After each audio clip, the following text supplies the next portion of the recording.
গাজীপুর মহানগরীর জয়দেবপুর এলাকায় হলি ল্যাব হাসপাতালে ভুল চিকিৎসায় এক রোগীর মৃত্যু হয়েছে।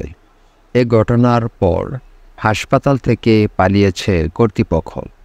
ঘটনাটি ঘটেছে বুধবার বেলা 1টার দিকে।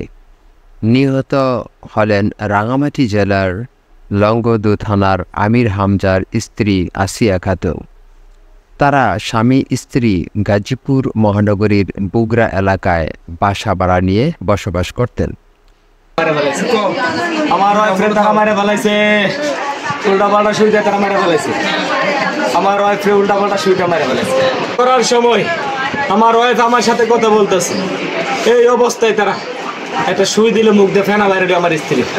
ফেনা বাইর হয় মাত্র আমার স্ত্রী শেষ, আর কোনো কথা নেই।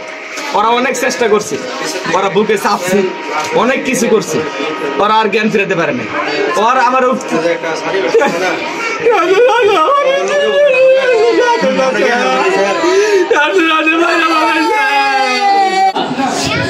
টনসিলের সমস্যা, বাইপাস থেকে আমার বোনের আজকে অপারেশনের কথা।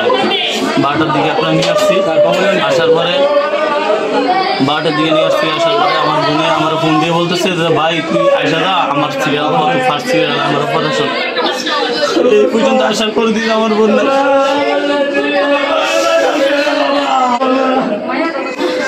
আজকে নাক্তানগলার ডাক্তার ওই জান্নাতের ডাক্তার নাম জানি কি ডাক্তার কিছু করতে পারে না, এটাকে নার্সই মুস্তফা কিনে।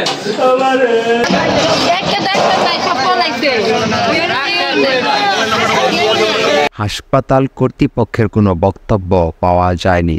হাসপাতালে গিয়েও তাদেরকে পাওয়া যায়নি। গাজীপুর মেট্রোপলিটন সদর থানার ভারপ্রাপ্ত কর্মকর্তা ওসি মোহাম্মদ আরিফুর রহমান জানান, খবর পেয়ে ঘটনাস্থলে পুলিশ পাঠানো হয়। পরে মরদেহ হাসপাতালের মর্গে পাঠানো হয়েছে। এ বিষয়ে আইনগত ব্যবস্থা প্রক্রিয়াধীন।